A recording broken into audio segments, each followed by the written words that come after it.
Hello guys, welcome to our YouTube channel.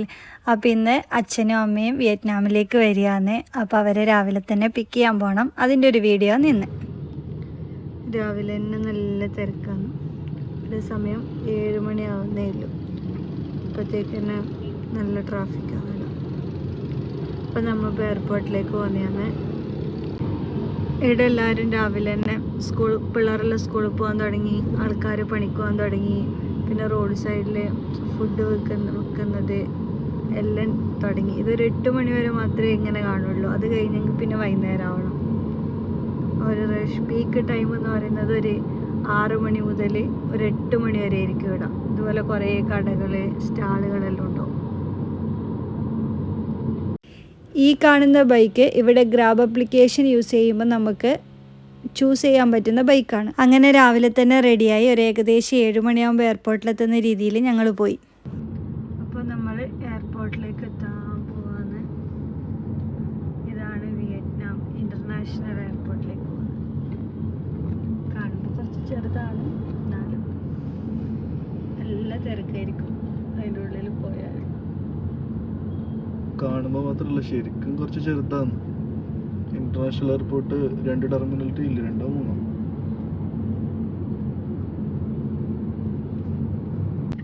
അതാണ് വിയറ്റ്നാമിലെ എയർപോർട്ടിലേക്ക് പോകുന്ന ബസ്. ഇപ്പോഴാ ചെറിയ പൈസയില്ലേ എയർപോർട്ടിലേക്ക്? പക്ഷെ നമുക്ക് സ്റ്റോപ്പിന്റെ പേരും കാര്യങ്ങളെല്ലാം പഠിക്കണ്ടെന്നല്ലേ ബസ്. ഇതാണ് വിയറ്റ്നാം ടാൻ സൻ നട്ട് എയർപോർട്ട്. അങ്ങനെ ഏകദേശം 7 മണിയാകുമ്പോഴത്തേക്കും ഞങ്ങൾ എയർപോർട്ടിലേക്ക് എത്തി. അത്യാവശ്യം നല്ല തിരക്കും കാര്യങ്ങളിലുണ്ട്. അധികവും വിയറ്റ് ജെറ്റ് ആയിരുന്നു ഈ സമയത്ത് ഉണ്ടായിരുന്ന ഫ്ലൈറ്റ്. നമ്മൾ ഏകദേശം 1 മണിക്കൂറിൻ്റെ അടുത്തായി ഇവിടെ വെയിറ്റ് ചെയ്യുന്നത്. കുറേ ആൾക്കാർ വന്നോണ്ടും പോയിക്കോണ്ട് നിൽക്കുന്നു. ആ സമയത്ത് ഞങ്ങൾ വന്നതും പോയതും അപ്പോൾ പറ്റിയ അബദ്ധങ്ങളും എല്ലാം പറഞ്ഞുകൊണ്ടിരുന്നു ഈ 1 മണിക്കൂർ. അങ്ങനെ അവസാനം ഇമിഗ്രേഷനെല്ലാം കഴിഞ്ഞിട്ട് ഒരു 8 മണിയാകുമ്പോഴത്തേക്ക് അവർ പുറത്തേക്ക് ഇറങ്ങി. ഈ സമയമാകുമ്പോഴത്തേക്കും ഏകദേശം തിരക്കൊക്കെ കഴിഞ്ഞിട്ടുണ്ടായിരുന്നു. പിന്നെ ഞങ്ങൾ വണ്ടി ബുക്ക് ചെയ്തിട്ട് വീട്ടിലേക്ക് പോയി. അപ്പോൾ അച്ഛനമ്മയുടെ വെല്ലുമന്തി കൊണ്ടുവന്ന് നമുക്ക് നോക്കാം. കൊണ്ടുവന്ന സാധനം ഞാൻ പറഞ്ഞു, എന്നാലും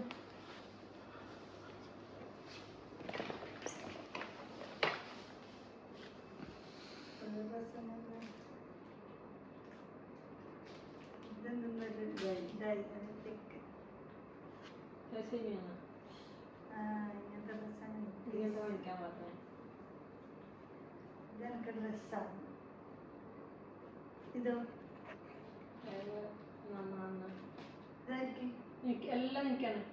എനിക്ക് കുറേ ഇതൊന്നും ഡ്രസ്സായിട്ട് അതൊക്കെയാണ്. ഡ്രസ്സ്, ഇത് കുഞ്ഞാടിന് 2 ജീൻസ്, എണ്ണ,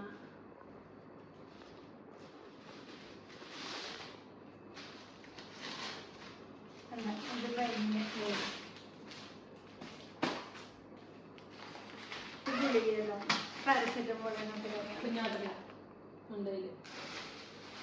ഇത് നമ്മുടെ മെയിൻ കറിവേപ്പില, ഇവിടെ കിട്ടാത്ത സാധനം. അതല്ലോ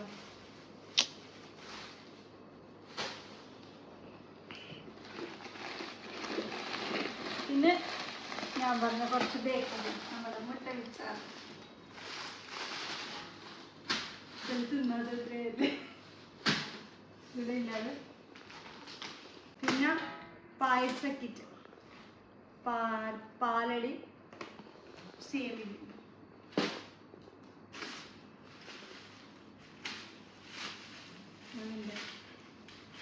ഇതെനിക്ക് കുറച്ച് കണക്കാക്കുന്നുണ്ട്.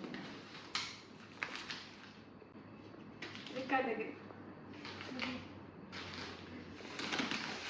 ഇത് നമ്മുടെ റാഗിയുടെ സേമിക ടൈപ്പ് പുട്ടാക്കാനെല്ലാം. സാമ്പാർ പൊടി, പരിപ്പ്, പുട്ടുപൊടി, ഇതും പുട്ടുപൊടി. 2-3 പുട്ടുപൊടി. ഈ പുട്ടുപൊടിയൊന്നും ഇവിടെ ഇന്ത്യൻ സ്റ്റോറിൽ കിട്ടില്ല, അതുകൊണ്ട് അത് കൊണ്ടുവരാൻ പറഞ്ഞതാണ്. പിന്നെ നമ്മളുടെ ജീര റൈസ്, എപ്പോഴും പൊന്നിയേരി തിന്ന് മടുക്കുമ്പോൾ നമുക്ക് ഇവിടെ കിട്ടൂല. അപ്പോൾ ഇതും പുട്ടുപൊടി കരിയാമ്പില നമ്മൾ മെയിനായിട്ട് കൊണ്ടുവന്നതാണ്. പിന്നെ കുറച്ച് ബേക്കറി,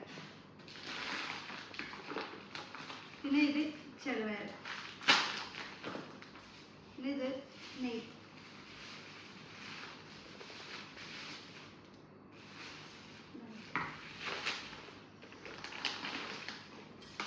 പിന്നെ ഇതിൽ റവയുണ്ട്, മുറുക്ക്, മറ്റേ നമ്മുടെ സ്പൈസസ്, ബിരിയാണി സ്പൈസസ്.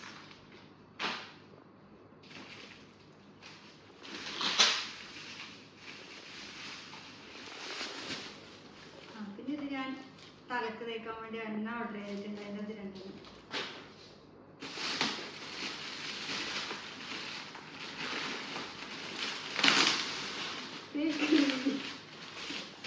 രണ്ട് മാസത്തേക്ക് ഇന്നലെ ഉപയോഗിക്കുക. തട്ടിയെടുക്കുക.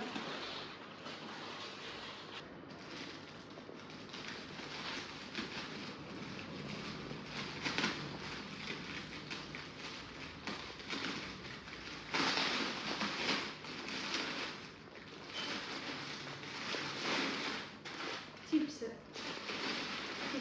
ചെറിയ ചെറിയ പാക്കറ്റ് വാങ്ങിച്ചോളൂ. പിന്നെ പൊട്ടിച്ച് വെക്കുമ്പോൾ പദം കയറില്ലല്ലോ.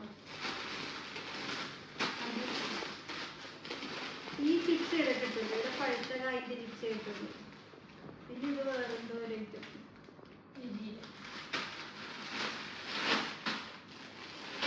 പിന്നെ ബിസ്ക്കറ്റ്, പിന്നെ 2 പാക്കറ്റ് ചക്ക.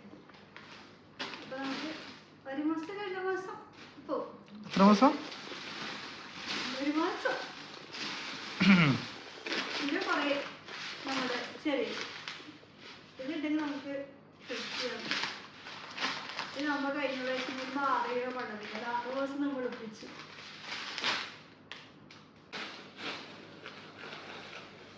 പിന്നെ കുറച്ച് spices, crushed chilli, garam masala, പിന്നെ കുരുമുളക് പൊടി. ഇത് നമ്മൾ മില്ലിൽ നിന്ന് മേടിച്ചാണ്, കടയിൽ നിന്ന് മേടിച്ചത്. ഇത് കുരുമുളക് പൊടിയാ? കുരുമുളക് പൊടി വീട്ടിൽ നിന്ന് മേടിച്ചു. പിന്നെ അടുത്ത് കുറച്ച് dress.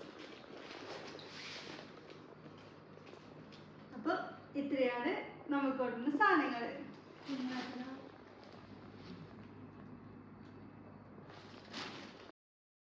Thanks for watching our YouTube channel.